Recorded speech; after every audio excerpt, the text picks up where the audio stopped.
দীর্ঘ 18 বছর থাকি কাজটা পেন্ডিং, রাস্তা ভাঙ্গিয়া যার গিয়া দুলা বালুয়ে মানুষ চলাফেরা যান না, বেহারা মর। এরপরে আমরা বহুত সংগ্রাম করি, এটা আমরা গ্রান্ট করাইছি এমএলএ মহোদয়ের কাছে গিয়া।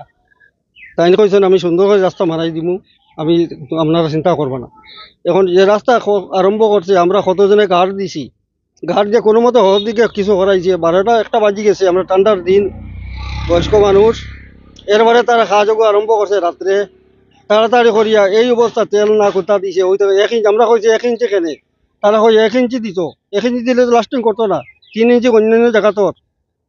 এর লাগে আমরা এই রাস্তার লাগি দুর্ভোগ আরম্ভ করছি, কষ্ট করিয়া। এখন রাস্তার অবস্থা ওই তখন ভাঙ্গিয়া যার গিয়া, টুকরা টুকরা করে গাড়ি যাইতে সময় উড়িয়া করে চাকা উড়ি যার। এস্টিমেট আমরা দেখাইছে না কতটুকু দিত, তার ওয়ার্ক অর্ডারর এটা কোনো উল্লেখ নাই। ডিপার্টমেন্টের মানুষও আয় নাই, আর কেউ কন্ট্রাক্টারও সাইডে নাই।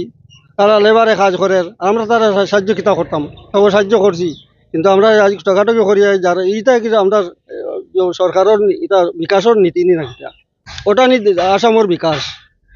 মুখ্যমন্ত্রী মহোদয়ের কাছে আমরা অনুরোধ, আপনার নিজে তদন্ত টাইম আচ্ছা দেখি আর রাস্তার অবস্থা আমরা দেখি, আমরা ব্যবস্থা করে নাই, আমরা রাস্তা বন্ধ করে দিব। আমরা আর কাঠিপুরের মানুষ, আমরা কয়েকদিন আগে দেখছি যে না কাজটা পাথর ফালাইয়া তারা ঠিক করছে, কিন্তু এখন কিটা করে তারা রাত্রে আইয়া কাজ করে যায় কি 2 নম্বরই কাজ করে। এখন হাত দিয়া উঠাইলে পিচগুলা পাক্কা বড় বড় চাক্কা উঠে যার। এটা আপনার কাছে আমরা অনুরোধ যে আমরা রাস্তাঘাটটা একটু সুন্দর করে বানাই, গেলে আমরা ভবিষ্যৎটা বলা হয়। নাইলে আমরা এই রাস্তাটা কাজ করতে দিতাম না। আর কাটিপুর বাগান রাস্তা এটা তারা আমরা বহুত আগে কইছি যে স্টিমিট দেখাইবার লাগে, কন্ট্রাক্টর সাহেব কইছিল খালি স্টিমিট দেখাইমু কইতে কইতে আমার রাস্তার কাজ পুরা শেষ হয়ে আসছে। প্রায় 3 কিলোমিটার খাম, এখন আধা আছে 2 কিলোমিটার খাম শেষ হয়ে আসছে। স্টিমিটও দেখাই না, আর ফিস তো কইছে কত কইলাম দিগাইলাম কত রকম কথা কইছেন 1 ইঞ্চি ফিস হইব। 1 ইঞ্চি না, কোনো কোনো জায়গা 1/2 ইঞ্চিও আছে, কোনো জায়গাতে কই মত না।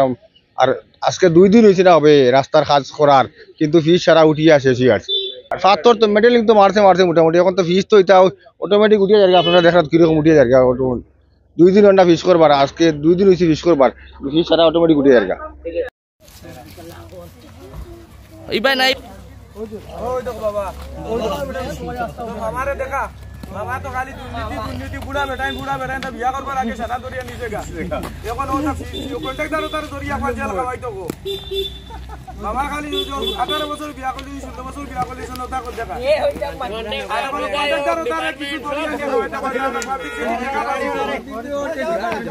কোন তেল নাই কিছু নাই, ও দেখো তেল নাই পানি নাই লবণ নাই। দেখ রে বাবা দেখ, সংক্রান্তি খাইয়াটা শক্তি কেসে গেছে বসিরা। ওই ও দেখ বাবা